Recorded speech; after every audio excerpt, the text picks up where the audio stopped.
All right. Hey YouTube, I'm Lucky, and in today's video, we are going over the top 10 must-have god rolls from this season right here, Season of the Plunder, Season 18.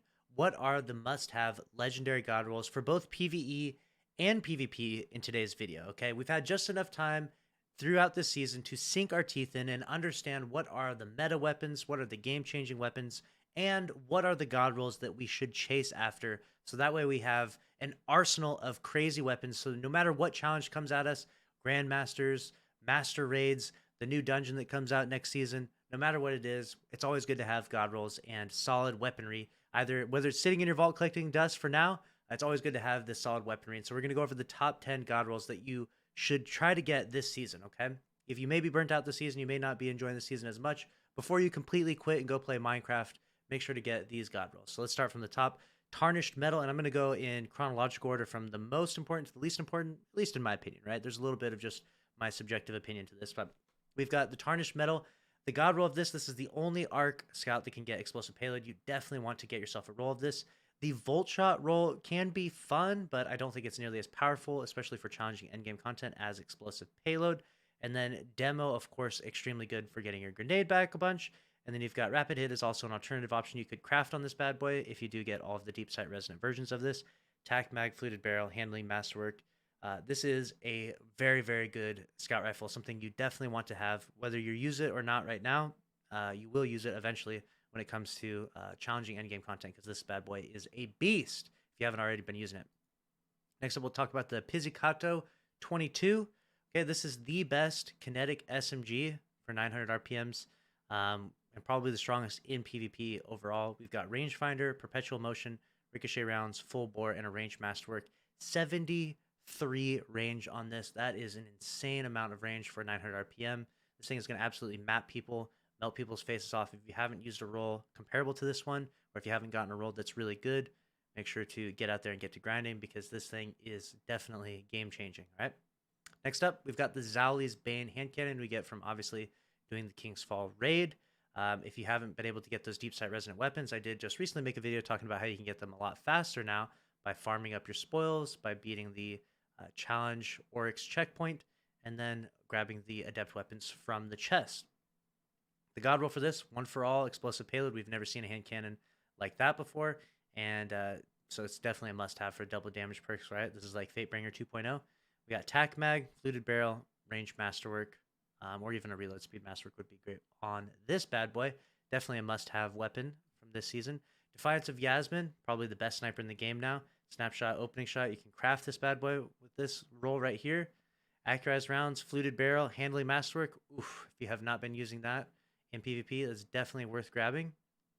Next up, we'll talk about the BXR Battler. Now, obviously, this is not new to this season, but it's new that you can craft it this season. So it's something you definitely want to get into the Dares of Eternity, get those deep sight resonant weapons to drop for you, so that way you can craft the god roll of this.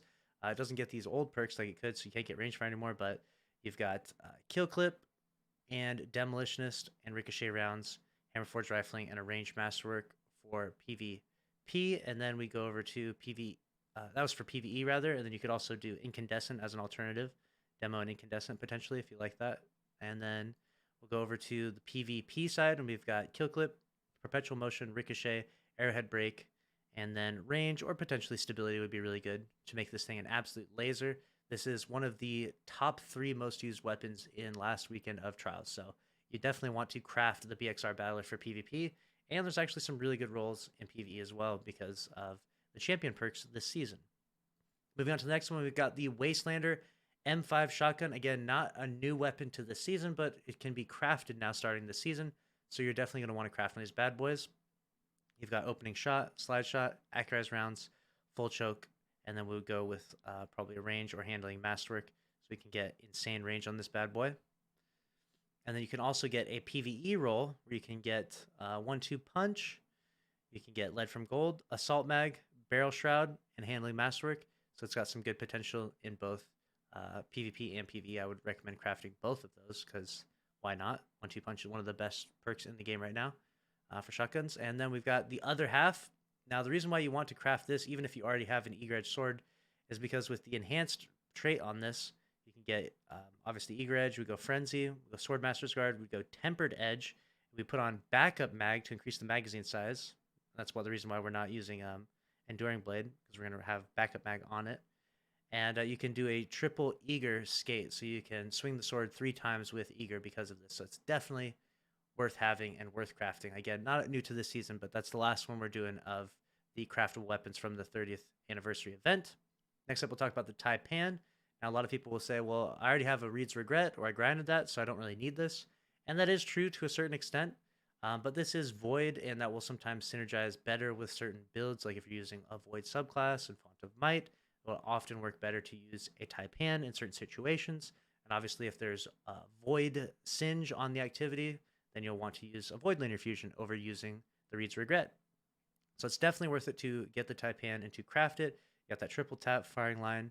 I use ionized batteries an option, or accelerated coils, fluted barrel, a charge time masterwork is a very good weapon and something you absolutely should grab in the game. Super strong. Next up, we'll talk about the Out of Bounds. Now, not quite as good as the Funnel Web, in my opinion, but still very good. You've got Rangefinder, Killing Wind. You could also alternatively go with Dynamic Sway or Moving Target, a bunch of good perks in the slot. Even Perpetual Motion is excellent. Ricochet rounds, full bore, and range masterwork. And keep in mind, the more Crucible you do, the more options you'll have to get double and triple perks. So the more you reset your Valor, the closer you'll get to getting this God roll that you'll be looking for. Next up, we've got the Doom of Chelchis. All right, this thing is the only scout that can get double damage perks. We got One for All, Explosive Payload, huge boost to damage with those two combined. Tack Mag, Fluted Barrel. I would rock maybe a Reload Speed Masterwork. I feel like that'd be pretty solid. And definitely a really solid scout rifle that you'll probably find yourself using from time to time. Stronger than any other Void scout currently in the game in PvE. And the last one we'll talk about, this will be number 11 as a bonus to you for being an awesome viewer and watching all the way through to the end of this. Appreciate you. Make sure to smash the like button if you did enjoy this video. We'll talk about the Inquisitor Depth.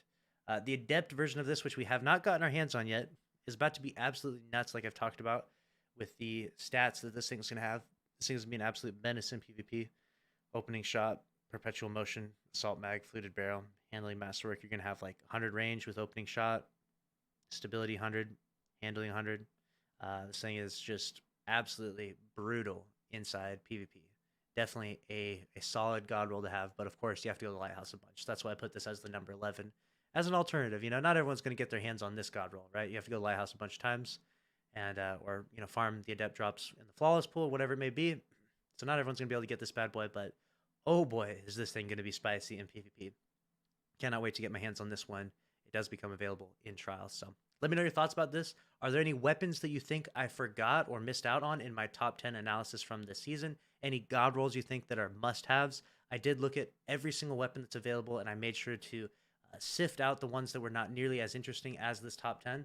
But I may have missed a few that you think are actually really important. And if I did, make sure to comment down below, and I will respond and reply to some of those comments, giving you the reason why I think that weapon may or may not be as interesting as you think. I could be wrong, though. Let me know your thoughts. Make sure to subscribe if you enjoyed this video. And again, smash the like button. I appreciate that. I'll see you in the next one. Thanks for watching. Later.